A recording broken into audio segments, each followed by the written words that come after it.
शिक्षणाचा परिप्रेक्ष्य हे पुस्तक जरी मी लिहिलं असलं तरी सुद्धा या पुस्तकावर माझा अधिकार नाही. माझ्या मार्गदर्शनाखाली ज्यांनी PhD पूर्ण केली त्या सगळ्या संशोधक विद्यार्थ्यांचं ही खरं निर्मिती आहे. त्यांना सांगत गेलो बाबासाहेब आंबेडकरांनी कसं संशोधन केलं, त्यांना सांगत गेलो शिक्षण कसं असतं, कसं वाचन करायचं, आणि या सगळ्या प्रक्रियेतून हे पुस्तक निर्माण झाले. ज्यांच्या हस्ते हे पुस्तक प्रकाशित झालेलं आहे ते आमचे मित्र दक्षिण महाराष्ट्र साहित्य सभेला एका वेगळ्या उंचीवर नेणारे, स्वतः कवी असलेले, पत्रकार असलेले, महाराष्ट्रात एक स्वतःचा वेगळा चेहरा स्वतः संपादन करणारे आमचे मित्र डॉक्टर विजय सुरमाने सर, ज्यांच्या प्रमुखतेखाली हे पुस्तक प्रकाशित होत आहे, ते आमचे ज्येष्ठ मित्र प्राचार्य डॉक्टर राजेंद्र कुंभार सर. राजेंद्र कुंभार सरांचा सगळ्यात आवडणारा गुण कुठला असेल तर ते विज्ञान नावाची गोष्ट ही आपल्या सभोवती कशी पेरली जाईल, वैज्ञानिक दृष्टिकोन हा कसा निर्माण होईल, अंधश्रद्धा कशी संपून जाईल, आणि शिक्षण हे सर्वसामान्य सगळ्या स्तरातील लोकांना किती चांगलं मिळालं पाहिजे याचा प्रयत्न करणार हे व्यक्तिमत्व डॉक्टर राजेंद्र कुंभार. अध्यक्ष आहेत प्राचार्य डॉक्टर हरीश भालेराव सर. वस्तुतः नाईट कॉलेजला ते प्राचार्य होते, त्यावेळेस तिथेही मी MA ला शिकवायला जातो. त्या ठिकाणी सुद्धा प्राचार्य डॉक्टर हरीश भालेराव सरांनी ती शिस्त घातली होती प्रशासनाची.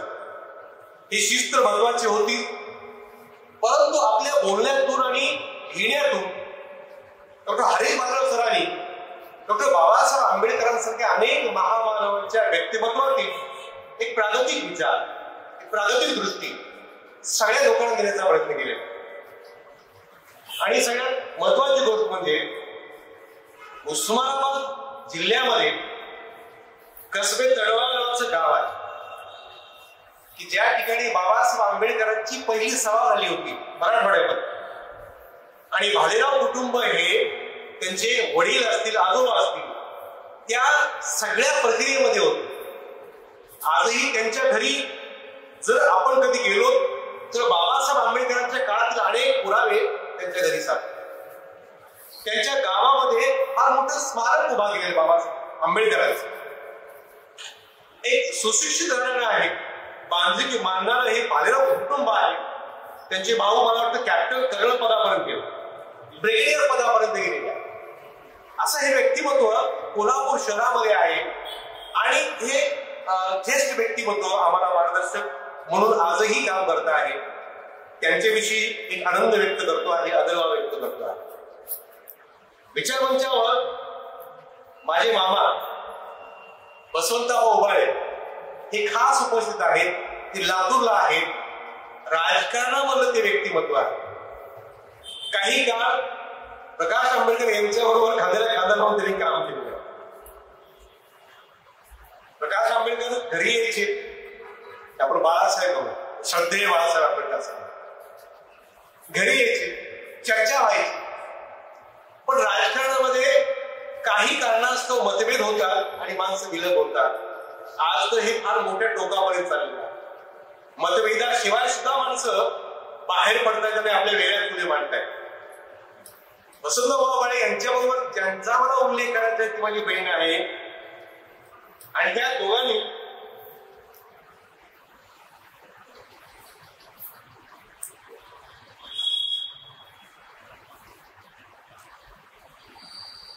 मला सांभाळलेलं आहे.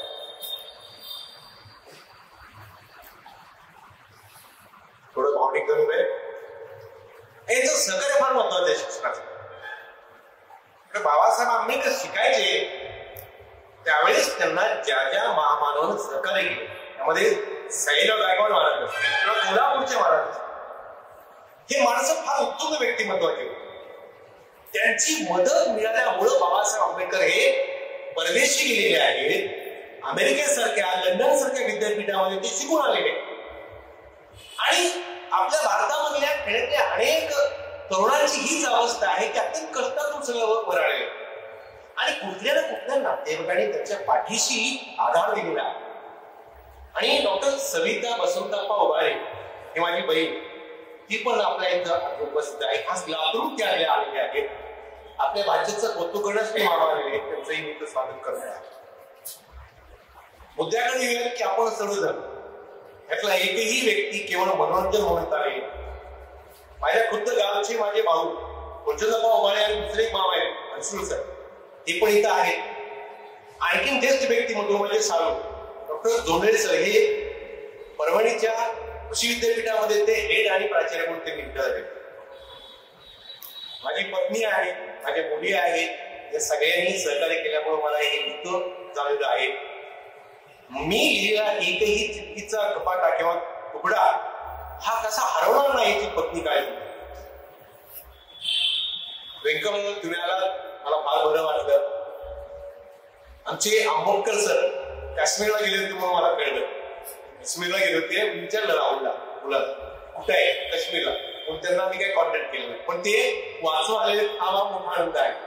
आदरणीय जी पी मलिक सर हे आमचे एकेकाळचे प्राचार्य होते आणि एकेकाळचे ज्येष्ठ मित्र सुद्धा. अजूनही ते ज्येष्ठ मित्र या भूमिकेतून आमच्यावर चर्चा करतात. सुधार सर आहेत, आदरणीय राजेकांत शाळेवर प्राचार्य आहेत आणि माझ्या कॉलेजमध्ये जे आता सध्या प्राचार्य आहेत ते पाठीमागे बसले, त्याला पुढे घ्या म्हणतो म्हणून ते येत नाही. सपत्नी बसले. डॉक्टर प्रशांत कुमार कांबळे अत्यंत चांगल्या तऱ्हेने प्रशासन आमच्या कॉलेजचं सुरू आहे. किती लोकांची नावं घ्यायचा हा प्रश्न आहे. सगळ्यात महत्वाची गोष्ट, ज्या विद्यार्थ्यांनी माझ्या वाचनाने पीएचडी केलेली आहे ते नाव फक्त वाचतो डॉक्टर सतीश कामत यांनी आता भावना व्यक्त केली.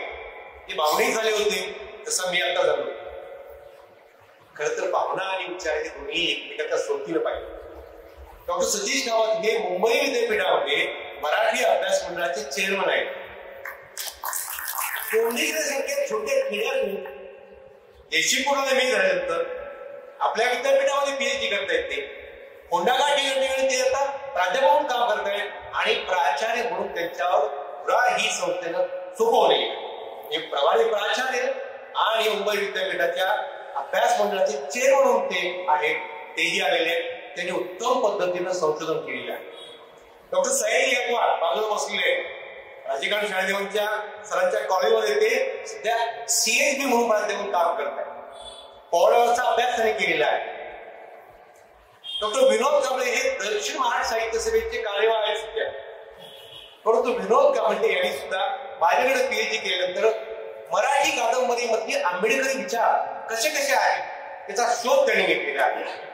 डॉक्टर मोहन पाटील बसलेले, त्यांनी मराठी कादंबरीतील कामगार जीवनाचं जीवन कसं असतं याचा अभ्यास केलेला आहे. आणखी उल्लेख करायचा तो डॉक्टर मारुती टेडेकर, अत्यंत पहाडासारखा माणूस माझ्याबद्दल आता उभारलेलो.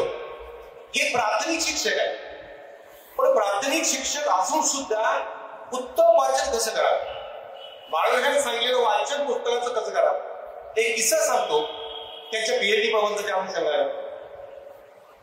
मराठी कादंबरीतील धार्मिक जीवन असा विषय आणि गौतम बुद्ध याच्यासह सगळ्याच धर्मसंस्थापकांनी पुनर्जन्म हा सिद्धांत मांडलेला. माणूस म्हणतो पुनर्जन्म, अशी ओढ त्यांच्या प्रबंधाच्या कुठल्या तर ओळी त्याच्यामध्ये आढळली. त्यामुळे तुम्ही खात्रीपूर्वक सांगता की बाबा गौतम बुद्धांनी पुनर्जन्मावर विश्वास ठेवलेला आहे.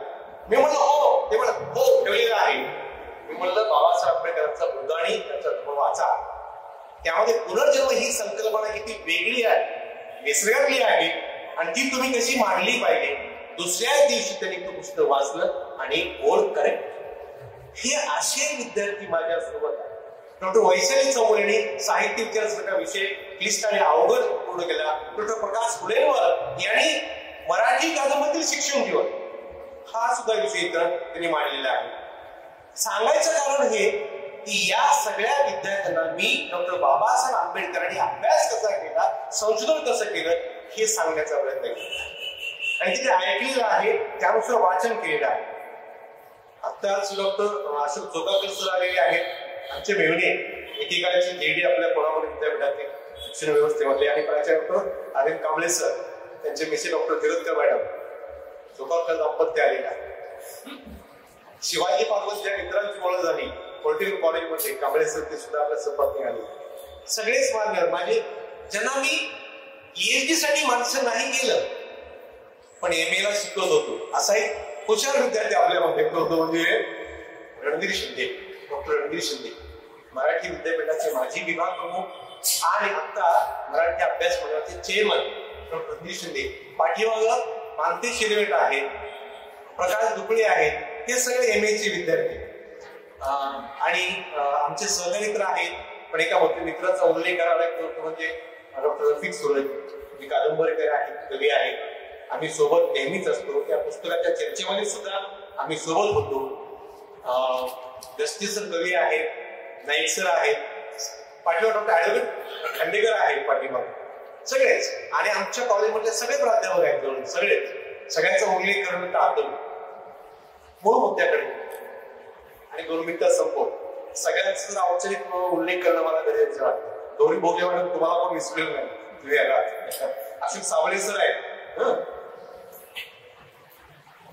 आजच्या काळामध्ये शिक्षण नावाची गोष्ट ही अवघड होत चाललेली आहे आणि शिक्षण नावाची गोष्ट ही अवघड आणि महाग होत चाललेली आहे. हे जसं आहे त्याचबरोबर शिक्षण आम्हाला योग्य मिळत नाही हे एक वास्तव. दुसरी खंत मोठी आहे माझ्या पुढं, मी प्राध्यापक किंवा शिक्षक असल्यामुळं, की माझ्या पुढच्या विद्यार्थ्याला शिकायचंच नाही की काय, वर्गात बसायचंच नाही की काय, किंवा बसलं तर काय शिकायचं, काय ऐकायचं, काय लिहायचं, ह्या भ्रमामध्ये आमचा विद्यार्थी आजचा सापडला.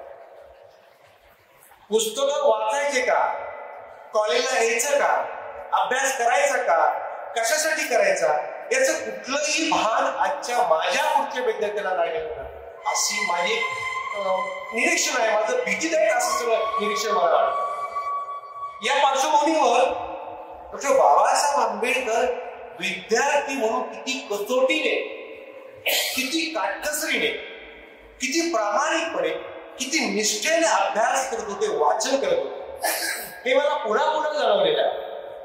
त्यांचं वाचन, त्यांचा अभ्यास हा केवळ स्वतःच्या पदव्यासाठी नव्हता, इयत्ता पास होण्यासाठी त्यांचा अभ्यास आणि वाचन नव्हतं, तर इथल्या मानवाला माणसाचे म्हणून जे अधिकार असतात ते अधिकार देण्यासाठी मला काय करता, कसं संशोधन करता येईल. जरी अमेरिकेच्या विद्यापीठामध्ये, लंडनच्या विद्यापीठामध्ये ते शिकत असले तरी सुद्धा त्यांची दृष्टी भारतातल्या सर्वसामान्य माणसांच्या प्रश्नांच्या सोडवणुकीसाठी, त्या विषयावर त्यांनी प्रबंध लिहिलेले आहे, त्या विषयावर त्यांनी PhD आणि MSc पूर्ण केलेली आहे. किंबहुना सर्वसामान्य माणसाचं सोडा, पण भारतीय माणूस हा कोणकोणत्या समस्येमध्ये आहे, लोकसंख्या सुद्धा वाढते आहे ही समस्या बाबासाहेबांची, एका शेतकरी परिषद ही समस्या बाबासाहेबांच्या पुढे होती, महापुराच्या पाण्यामुळे सगळे जीवन उद्ध्वस्त होत आहे ही सुद्धा समस्या बाबासाहेबांच्या पुढे होती, इथली वीज सर्वसामान्य शेतकरी मिळाली पाहिजे ही सुद्धा समस्या बाबासाहेबांच्या. भारतीय संविधान तर त्यांनी लिहिलंच आहे, पण हे सगळं लिहित असताना शिक्षणाची गोष्ट हे त्यांनी प्राधान्यक्रमाने ठेवली आहे. केवळ शिक्षण घेतलेलं नाही तर पीपल्स एज्युकेशन सोसायटी सारखी फार मोठी शिक्षण संस्था स्थापन त्यांनी केलेली आहे. औरंगाबादला विद्यापीठ असलं पाहिजे ही सर्वप्रथम मागणी बाबासाहेब आंबेडकरांनी केली. कारण त्यावेळेस औरंगाबाद शहर म्हणजे आजचं छत्रपती संभाजीनगर हे उस्मानिया विद्यापीठाशी संलग्नित होते.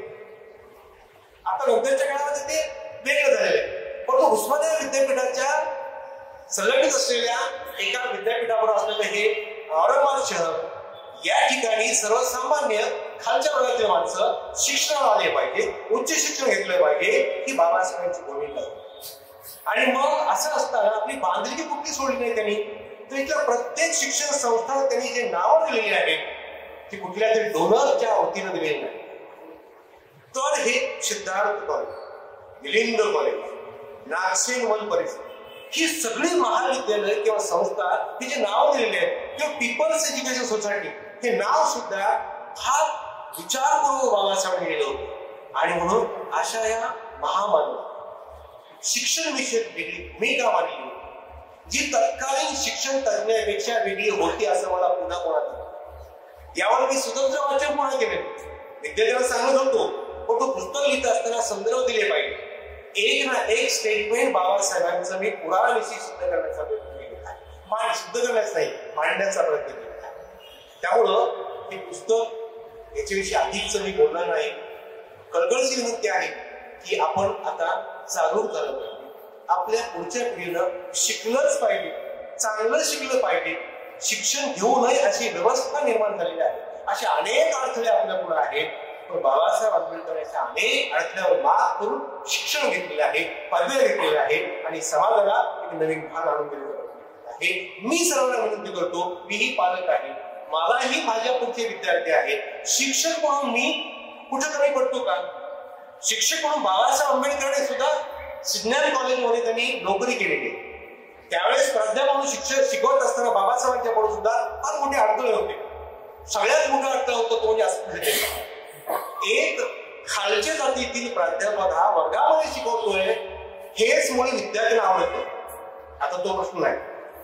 पण बाबासाहेब आंबेडकरांनी याच्यावर मात केली, प्रचंड असं वाचन केलं. इकॉनॉमिक्स किंवा अर्थशास्त्रासारखा विषय हा क्लिष्ट इतक्या सोप्या भाषेमध्ये सरळ सोप्या शब्दामध्ये मांडला, संदर्भासहित मांडला आणि हळूहळू विद्यार्थी वर्गामध्ये गेले. आणि सिडनेम कॉलेजमधल्या बाहेरच्या कॉलेजमध्ये सुद्धा विद्यार्थी सिडनेम कॉलेजमध्ये बाबासाहेबांचे तास करायला येत. हा गुण माझ्यासारख्या प्राध्यापकांनी सहकार्य केला पाहिजे. आणि पालकांनी आपल्या मुलांना, आपल्या पाल्याला, अवतीभोवती सगळ्या घटकांना शिक्षण हे दिलंच पाहिजे. त्यातही बाबासाहेबांच्या भाषेमध्ये योग्य शिक्षण दिलं पाहिजे. योग्य शिक्षणामुळं माणूस होतो, व्यवहारही होतो, बिझनेसमॅन होतो. अलीकडे शिक्षणातल्या बिझनेसमॅनची गोष्ट तुम्हाला सगळ्यांना माहीत आहे. शिक्षणातून पैसा कमवण्याचा हेतूच आपल्या पुढं लोक उभा करतायत. बाबासाहेब आंबेडकरांनी शिक्षण निर्माण केलं, संस्था निर्माण केल्या, त्या बिझनेस म्हणून नव्हे, पैसा कमवण्यासाठी म्हणून नव्हे, तर केवळ तिथल्या माणसाला त्याचे अधिकार कळले, हक्क कळले पाहिजे. त्यालाही वाटलं पाहिजे की आपण माणूस आहोत आणि शिक्षण घेऊन आपण ही भूमिका माझ्याशीच आपण सर्वांनी आपल्या पुढच्या पिढीला देऊया. प्राध्यापकच ही भूमिका करतो असं नाही, तर पालक म्हणून सुद्धा आपण ही भूमिका करावी अशी प्रांजळ भावना मला वाटते. म्हणून हा पुस्तकाचा उठाव ठेवली गेलेला आहे. आपण आनंदाने ते स्वीकार अशी विनंती व्यक्त करतो. थांबतो. धन्यवाद. धन्यवाद सर.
नमस्कार. निर्मिती वाचन कट्टामध्ये मी पूजा. आज आपण पाहणार आहोत समीक्षा सतीश कामत लिखित एकच साहेब बाबासाहेब. बाबासाहेब आंबेडकर यांच्या जीवनावरती थोडक्यात एक आढावा.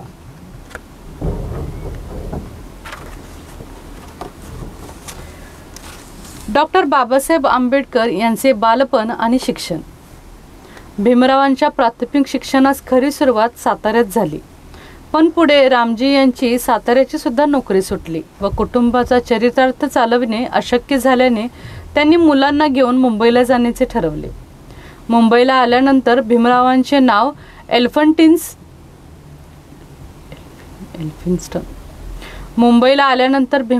नाव एल्फिन्स्टन हायस्कूलमध्ये दाखल करण्यात आले.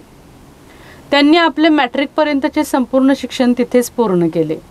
त्यावेळी 4थ्या इयत्तेत प्रवेश केल्यानंतर सेकंड लँग्वेज म्हणून दुसरी एखादी भाषा घ्यावी लागत असे. भीमरावांना संस्कृत घ्यायची इच्छा होती, परंतु त्यावेळी त्यांचे अध्यापक तात्या पंतोजी यांनी त्यांना संस्कृत घेण्यास साफ नाकारले. केवळ अस्पृश्य जातीत जन्म घेतल्याने त्यांना संस्कृत भाषा शिकता आली नाही. नाईलाजाने त्यांना पर्शियन भाषा घ्यावी लागली. शिक्षण घेत असताना भीमरावांना सुरुवातीपासूनच किती अडचणींचा सामना करावा लागला हे यावरून दिसून येते. वयाच्या 16व्या वर्षी ते पर्शियन घेऊन मॅट्रिक झाले. त्याच साली त्यांना कॉलेजमध्ये प्रवेश दिला. भीमरावांचे सर्व कुटुंब परळला राहत असल्याने तेथून ते रोज चालत हायस्कूलमध्ये जायचे. संध्याकाळी परत आल्यानंतर व जेवणखाणं आटोपल्यानंतर रात्री लवकर झोपी जायचे. पण सर्वजण झोपी गेल्यावर पुन्हा रात्री 1:30 वाजता उठून ते अभ्यास करत बसायचे. आजच्या विद्यार्थ्यांनी त्यांचा हा अभ्यासाचा गुण घेण्यास काहीच हरकत नाही. भीमरावांनी अशा प्रकारे प्रतिकूल परिस्थितीत शिक्षण घेतले. त्यांनी संपादित केलेल्या यशाबद्दल त्यांच्या ज्ञाती बांधवांकडून अभिनंदन तर झालेच, पण गुरुवर्य कृष्णाजी अर्जुन केळुस्कर यांनीही त्यांचा गौरव केला.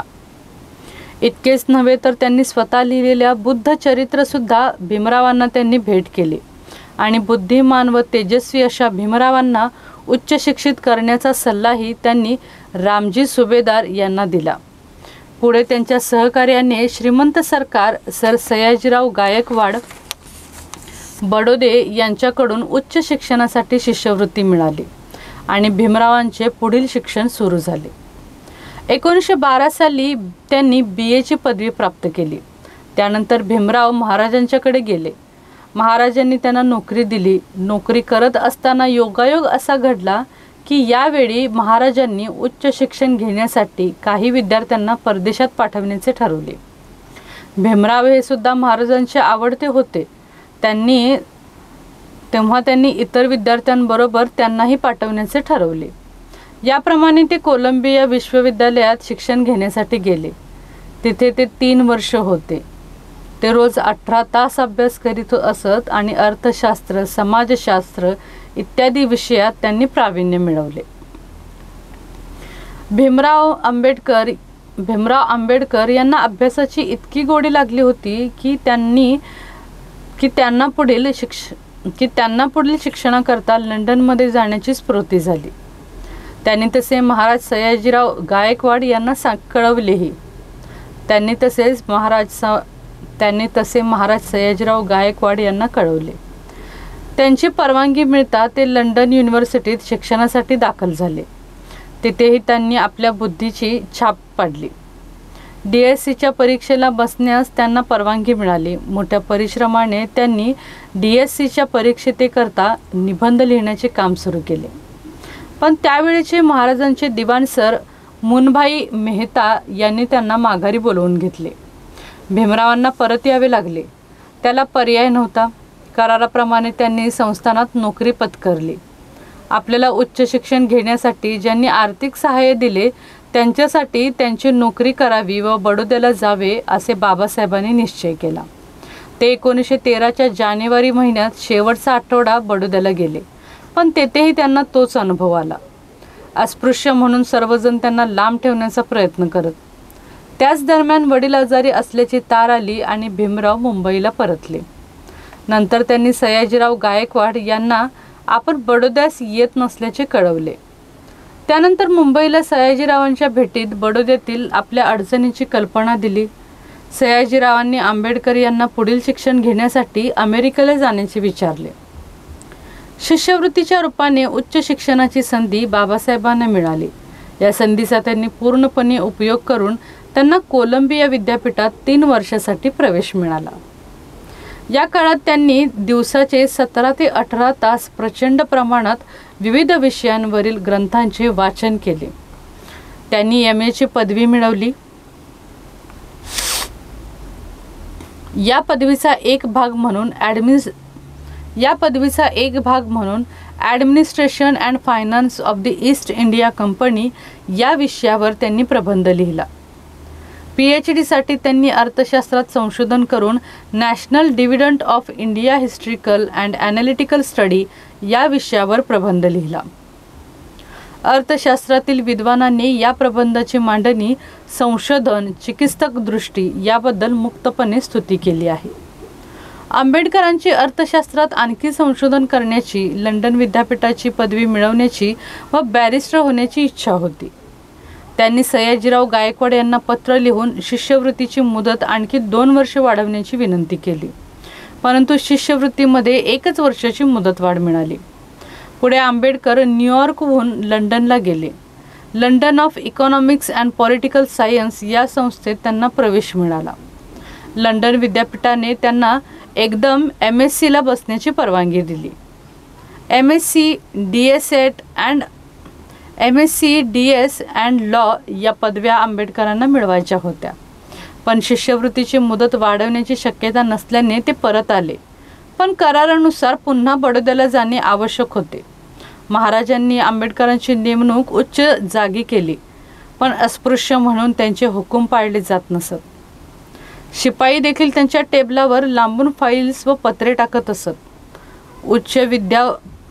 उच्च विद्या विभूषित असूनही आपल्या कपाळावरील कलंक दूर होत नाही याची खंत त्यांना नेहमीच होती. दिवसेंदिवस अवहेलना, अपमान त्यांना सहन करावा लागत होता. महाराजांच्या कानावर या गोष्टी घालूनही काही उपयोग होत नव्हता. शेवटी आंबेडकरांनी बडोदा सोडण्याचा निर्णय घेतला. मुंबईत आल्यावर नोकरीसाठी शोधाशोध सुरू झाली. 1918 मध्ये मुंबईच्या सिडनेहॅम कॉलेजमध्ये प्राध्यापक म्हणून त्यांना नोकरी मिळाली. 450 रुपये वेतन त्यांना मिळत होते. या काळात अतिशय काटकसरीने राहून त्यांनी 17,000 रुपये 7,000 रुपये जमवले. तसेच त्यांना शाहू महाराज यांचेही सहकार्य मिळाले आणि त्यातूनच डॉक्टर आंबेडकर यांनी शिल्लक राहिलेला अभ्यासक्रम पूर्ण करण्यासाठी 1920 मध्ये ते इंग्लंडला गेले. 1921 मध्ये ते MSc झाले. प्रॉब्लेम ऑफ द रुपी हा प्रबंध लंडन विद्यापीठाने मान्य करून DSc ही अर्थशास्त्रातली सर्वोच्च पदवी दिली. 1923 मध्ये बॅरिस्टरच्या परीक्षेत ते उत्तीर्ण झाले.